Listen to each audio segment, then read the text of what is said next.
2026 বিশ্বকাপ চলাকালীনই মন খারাপের খবর এসেছিল। মেসির বাবা যে অনেক অসুস্থ ছিলেন। ঠিক বিশ্বকাপের পর 1 মাস না যেতেই আরো বড় দুঃসংবাদ। ফুটবল বিশ্বের অন্যতম লেজেন্ড দ্য গোট লিওনেল মেসির বাবা হোর্হে মেসি আর নেই। জীবনের অন্যতম কঠিন শোকের মধ্য দিয়ে যাচ্ছেন মেসি।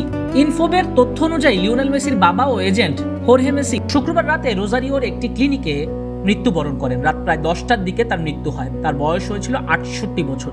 দীর্ঘদিন ধরে তিনি অসুস্থতার সঙ্গে লড়াই করছিলেন। তবে এখন পর্যন্ত দু একটি আর্জেন্টাইন গণমাধ্যম ছাড়া মেসির পরিবার এখনও নিশ্চিত করেনি হোর্হে মেসির সংবাদটি।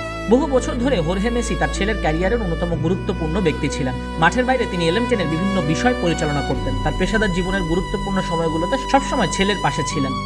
বিশেষ করে ছোটবেলা লিওনেল মেসির প্রয়োজনীয় চিকিৎসার ব্যবস্থা করতে হোর্হে মেসির গুরুত্বপূর্ণ ভূমিকা ছিল। পরবর্তীতে পরিবার ইউরোপ পাড়ি জমানোর পর বার্সেলোনাতেও তিনি ছেলের পাশে ছিলেন। নানা চ্যালেঞ্জ উতরাতে সহযোগিতা করেছেন মেসিকে।